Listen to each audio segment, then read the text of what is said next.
Hello and welcome once again to The Blueprint. It is Canada's Conservative podcast. I'm your host, Jamie Schmale, Member of Parliament for Haliburton, Kawartha Lakes, Brock. We really appreciate you showing up today for this episode because we have new content every single Tuesday, 1:30 p.m. Eastern Time. And we do ask that you like, comment, subscribe, share this program. Help us push back against the ever-moving Liberal agenda. And of course, if you can't watch it all now, you can download it and listen to it later on platforms like CastBox, iTunes, Google Play, Spotify, you name it. It is out there. And a great guest, a great friend of the show today. We have Candice Burgen, the Deputy Leader, also the Member of Parliament for Portage-Lisgar. I can't believe I messed that up. We appreciate you coming on the show. Thanks, Jamie. And here in southern Manitoba, we just call it Portage-Lisgar. So it's pretty easy. Might be a little flat, doesn't have the Ontario accent, but that's where I'm from. I'm very proud to be the MP for Portage-Lisgar. I've said your riding name a million times, and I can't believe I just messed it up. Of course, this happens on live programming all the time. Let's talk about the budget, because I think that's what we're talking about a lot lately, and Canadians are looking over this massive document, over 700 pages, and as Don Martin from CTV is saying, it is a super spreader of spending. Well, and I think it has to be taken into the context of this Liberal government's approach overall. I mean, let's begin when Trudeau was elected and he promised just a wee tiny little deficit of $10 billion. And then he threw that out the window within a month or two, and it quickly ballooned. When times were good, when we did not have COVID, when we had growth in the economy, he ballooned the deficit to over $50 billion. And most of it went into the Liberal black hole. I don't know if it's like this where you're from, Jamie, but I can tell you here in Manitoba, we're not seeing a lot of infrastructure money. We're not seeing cell phone service improve. We're not seeing rural broadband improve under this government. So even before COVID, massive spending. Trudeau still thinks the budget would balance itself, and a lot of party insiders getting good contracts.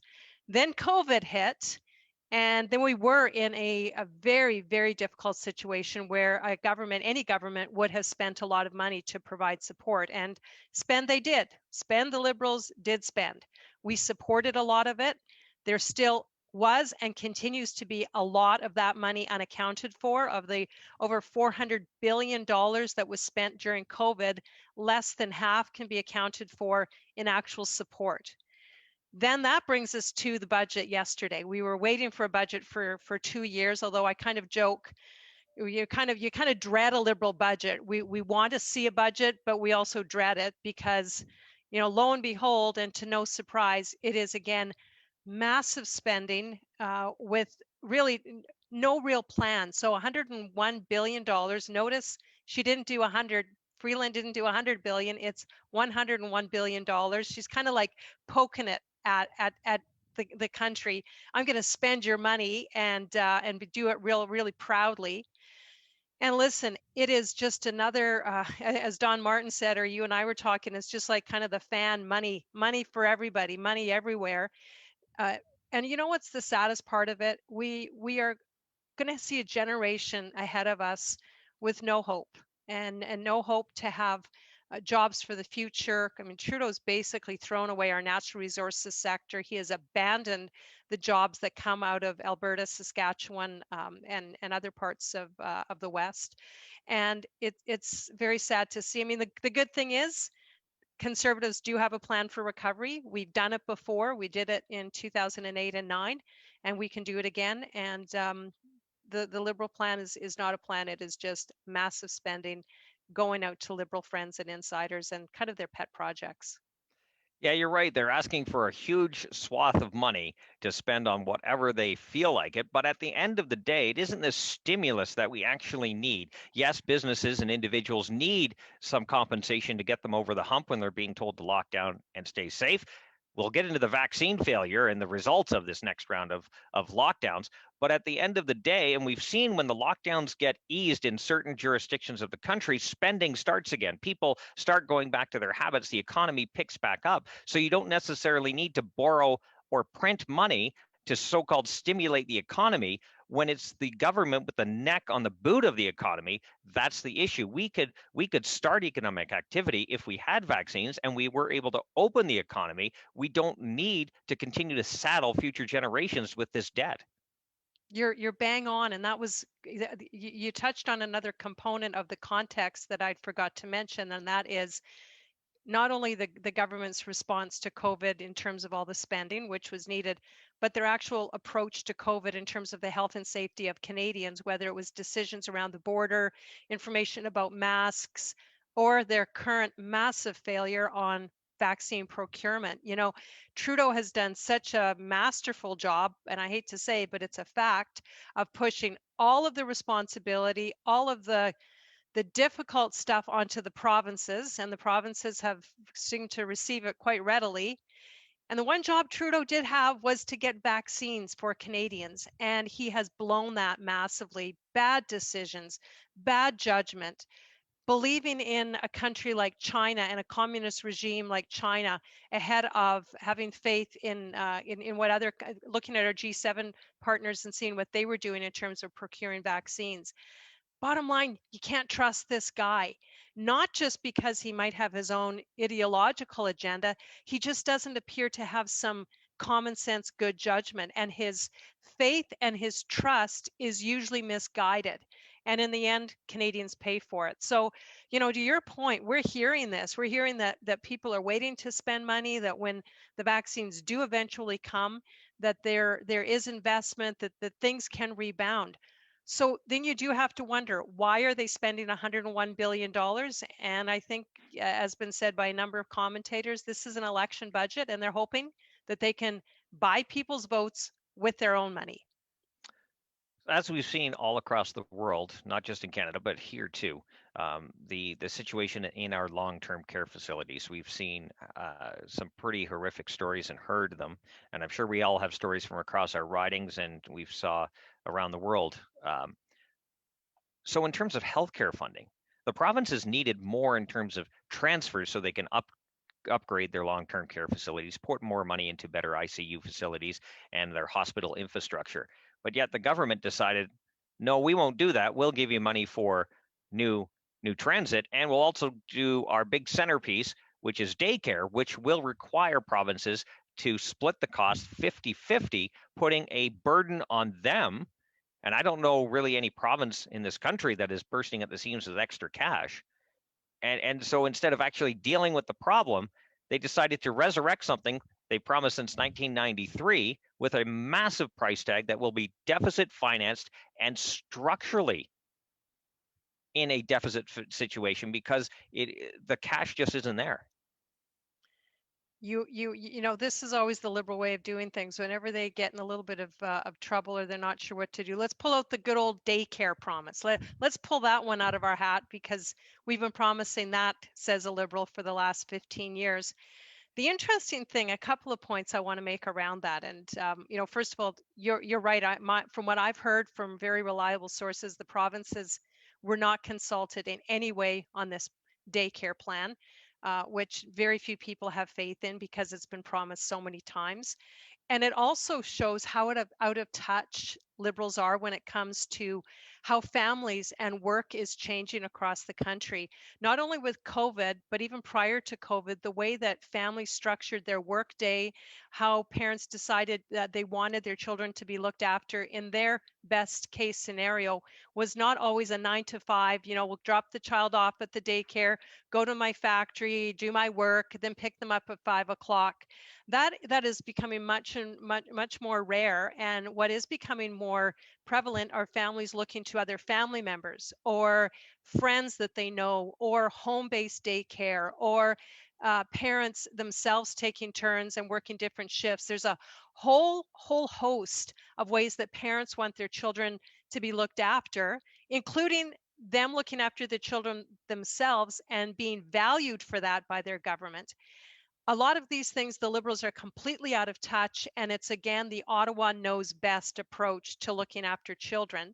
And my fear too, a lot of these so-called daycares would be unionized, and there'd be a lot of money going towards institutional daycare. There is no doubt, and Jamie, I'm sure you're hearing this, there's no doubt families need a plan for childcare, and Conservatives are going to deliver that plan. You will remember it was Conservatives in 2006 that turned the whole topic of childcare in a new direction with the UCCB. It was Conservatives that said, we believe families are not going to spend money on beer and popcorn, but they're going to make good decisions for their families. Let's give money directly to Canadian families. And the Liberals basically adopted it themselves and increased it. They changed a little bit on how it's done, but they copied us shamelessly.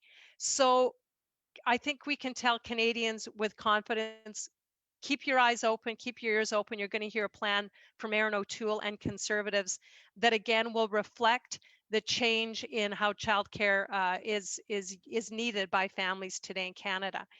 There's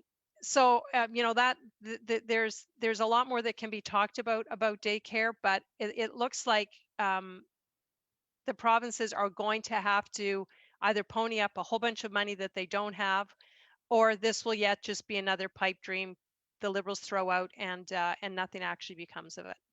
Well, look, that's exactly what our plan is all about, and it goes on to the slogan of this program: low taxes, less government, more freedom. And it's amazing what happens when you give people more of the money they earn back in their pockets, right? They are able to make the best choices based on their individual circumstance. And you can't say for 38 million Canadians, the Ottawa knows best solution will work for everybody with a child, regardless of where you are, your geography, who's around you. It will not work. It'll be a massive failure. And what they'll ask for, what every left-leaning government likes to ask for, is more time, more patience, and more of your money to eventually, hopefully, make it work at some point. Yeah. And there's no doubt that parents are looking for more spaces for their childcare, but I don't think that term spaces is in the traditional sense, as I said, of take your kid to a big daycare center, drop them off. When I say spaces, I mean parents who are saying, I want to leave my kid in someone's home, somebody I know well, someone who shares my cultural uh, similarities, somebody who shares my values, somebody who celebrates the same things that I celebrate. I mean, we have a lot of new Canadians who are coming into Canada, and they want to be able to have their children raised with their same cultural and traditional values. And I think that that's when Conservatives say childcare spaces, we mean spaces determined by you, the parent, not spaces as determined by the Liberal government, which is we know best. And I mean, we've seen this in other policies where the Liberals are trying to tell Canadians how to raise their kids. But, the fact is, this is a big spending budget, and it is one that I think there may be some Canadians that look at it and say, oh, good, more money. But a lot of people are taking a step back, even those who have voted Liberal traditionally. And they are very concerned about the fiscal direction of this country. They're concerned about where this is going to end. And I mean, Chrystia Freeland has written about it. Trudeau's talked about it, this reimagined economy where they're setting aside some of the tried and true fiscal policies of the Thatcher, Reagan kind of policy where it's less government. And as you said, give people power, give taxation, tax less. Freeland and Trudeau actually don't believe that, and they want as big a government as possible, and they can try to control everything. So I think there's going to be a lot of Canadians who may not even see themselves as conservative. They may have voted conservative one election, they might have voted Liberal another election. This is going to give them pause for thought, and I believe it's an opportunity for Conservatives to show our plan on really securing the future. And that's not just a slogan, that's actually what we need to do. We have to think about future generations. This budget doesn't do that. Well, let's talk about actually transferring back into a paycheck economy and getting the economy back on track. The government hasn't really addressed the structural problems with our governing system, with the regulatory body. We have tons of regulations and rules, and we're not saying abandon them all, but we need to have it at a reasonable level. We need to ensure that the environment is correct so that private sector growth sees a future in Canada. invest money, that there's certainty in the regulatory process, something that is unfortunately lacking in some areas, which is causing the anchors of our economy, and you mentioned it at the beginning, the natural resources industry, to shed billions upon billions of dollars, which could be used to create jobs, businesses, and grow the economy. Well, it's interesting. I was talking actually with my own financial planner yesterday, and we were talking about investments. And he said, I hate to say it, but if you say to somebody, do you want to invest in the US or in Canada, it's always the US first, because in Canada, and this guy isn't political, I would say he's more of a conservative leaning, but he's not partisan at all. He said, in Canada, there's no certainty. There's no certainty around what can get built, who has to be consulted, what does that actually mean? And so for investors, when there's not certainty, they're going to go elsewhere. And this is what we've been identifying as a problem with the Liberals since they were elected, since they changed the legislation and made things more uncertain. And we've seen pipelines being canceled to the point where the government themselves have gone and bought a pipeline. And unfortunately, we're not seeing that. Again, we're not seeing a shift. If anything, we're seeing them double down in that. And I mean, I recognize that ESG and environment, social governance is something that is really important. And I think, though, we need a government that recognizes, well, I know this. We need a government that will stand up and recognize that Canada for sure leads the way on the S&G, on the social and governance part of ESG. We will stand our record against any country when it comes to our social responsibility, our inclusion, our protection of minority rights, our protection of vulnerable people. On the social governance side of things, we absolutely are at the top of the pack. And I believe that on the environment side, we are at the top, or very, very close to the top.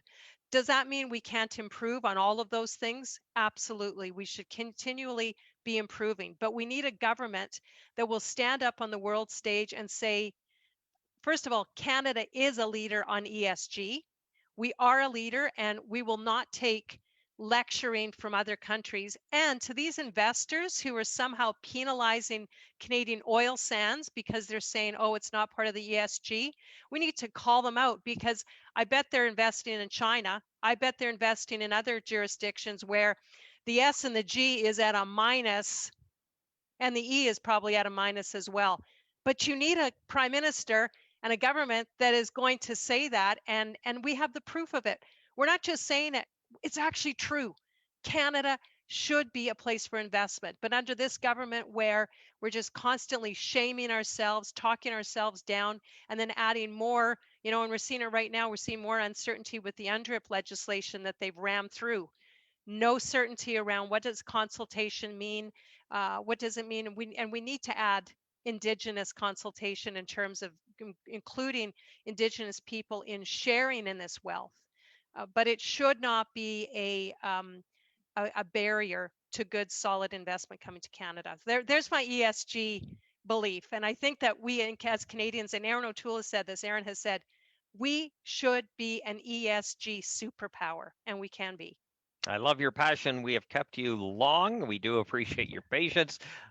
I always give the guests the final word, so I open up the floor to you. Well, Jamie, I appreciate so much being on the show. I love what you're doing. I love the voice that you are, not only for conservatives, but for Canadians who kind of are trying to find a home. They're not at all comfortable with Trudeau. And it's programs like yours and voices like yours that we need to just keep getting out there to the Canadian public so that they can look in the mirror, look at us, and see conservatives in themselves. So thanks for what you're doing. We love having you in our caucus and as a team member, and I always love coming on the show. I appreciate it. We love having you on. You are welcome anytime.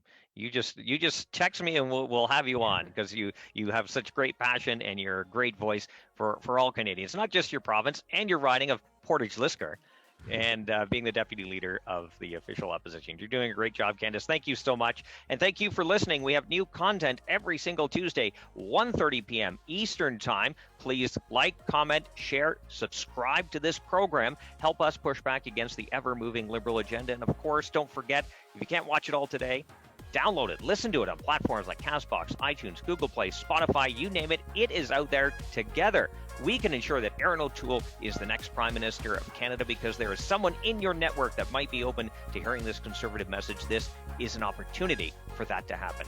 Remember, low taxes, less government, more freedom. That's the Blueprint. Thanks for joining us.